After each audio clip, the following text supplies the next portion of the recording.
ಈ ಚಿಕ್ಕ ಹುಡುಗಿಗೆ ಟ್ಯಾಟೂ ಆಗ್ತಾ ಇರೋದು ಎಷ್ಟವರೆಗೂ ನ್ಯಾಯ ನೀವೇ ಹೇಳಿ. ಎಕ್ಸ್ಪೈರ್ಡ್ ಇಂಕು ನೋಡಿದೆ ನಾನು, ಎಕ್ಸ್ಪೈರ್ ಆಗಿದೆ.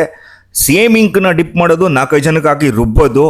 ಕಳೆಗೆ ವರ್ಷಕ್ಕೆ ಹೋಗಿದ್ದೆ ನಾನು, ಜಾತ್ರೆ ಟ್ಯಾಟೂ ಕಣ್ಣಿಗೆ ಬಿತ್ತು. ನೋಡಿದೆ ಈ ಚಿಕ್ಕ ಹುಡುಗಿಗೆ ಟ್ಯಾಟೂ ಆಗ್ತಾ ಇದ್ದಾನೆ. ನನಗೆ ಕೋಪ ತಡೆಯೋಕ್ಕಾಗಿಲ್ಲ. ಆದರೂ ನೋಡ್ತಾ ಇದ್ದೆ ಏನು ಪ್ರಾಸೆಸ್ ಅಂದ್ಬಿಟ್ಟು. ಅಷ್ಟರಲ್ಲಿ ನೋಡಿ ಅವಳಿಗೆ ನೋವು ತಡೆಯೋಕ್ಕಾಗ್ತಾ ಇಲ್ಲ. ನಾನು ಇದೇ ಕೋಪದಲ್ಲಿ ಅವನು ಕೇಳಿದೆ, ಅಣ್ಣ ನೀನು ಆಗ್ತಾ ಇರೋದು ನ್ಯಾಯನ ಇಲ್ವಾ ಅಂದ್ಬಿಟ್ಟು. ನೋಡಿ ಅವನ ರೀಪ್ಲೈ ಹೆಂಗಿರುತ್ತೆ ಅಂದ್ಬಿಟ್ಟು, ಎಷ್ಟು ಗಾಂಚಲಿಂದ ಮಾತಾಡ್ತಾನೋ ಅವನು.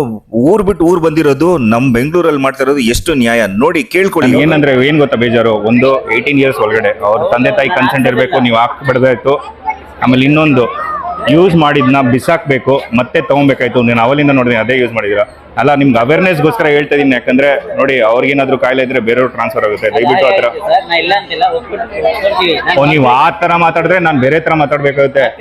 ಇವಾಗ ನೀವು ಆ ಥರ ಅಲ್ಲ, ನೀವು ಆ ಥರ ಮಾತಾಡಿದ್ರೆ 1000 ಜನ ಟ್ಯಾಟೂ ಆರ್ಟಿಸ್ಟ್ ಬರ್ತಾರೆ, ಇದನ್ನ ಮುಚ್ಚಿಸ್ಬಿಡ್ತೀನಿ ನಾನು. ನೀವು ಆ ಥರ ಮಾತಾಡಿದ್ರೆ ನಾನು ಆ ಥರ ಮಾತಾಡ್ತೀನಿ. ನಾನು ಹೇಳ್ತಿರೋದು ಎಜುಕೇಶನ್. ಹಾ ಕೇಳಿದ್ರಲ್ಲ ಇವನು ಗಾಂಚಲಿ ಮಾತು. ಹೌದು, ನಾನು ಯೂಸ್ ನೀಡಲ್ಲೇ ಯೂಸ್ ಮಾಡೋದು, ಯೂಸ್ಡ್ ಇಂಕೆ ಮಾಡೋದು. ನಿನ್ಗಾಗದ್ ಏನಾಗುತ್ತೋ ಮಾಡ್ಕೊ ಅಂತ ಹೇಳಿದ್ದಾನೆ. ನೋಡಿ, ನಾನು ರಿಕ್ವೆಸ್ಟ್ ಮಾಡೋದು ಒಂದೇ, ನಮ್ಮ ಬೆಂಗಳೂರು ಆರ್ಟಿಸ್ಟು ಎಲ್ಲ ಟ್ಯಾಟೂ ಆರ್ಟಿಸ್ಟ್ಗೆ ಇದು ಶೇರ್ ಮಾಡಿ ಒಂದು ಅವೇರ್ನೆಸ್ ಆಗಲಿ, ಹಾಗೂ ಇವನ್ನ ಸಿಕ್ಕಿದ್ರೆ ಗಾಂಚಲಿನ ಇಳಿಸ್ಬೇಕು.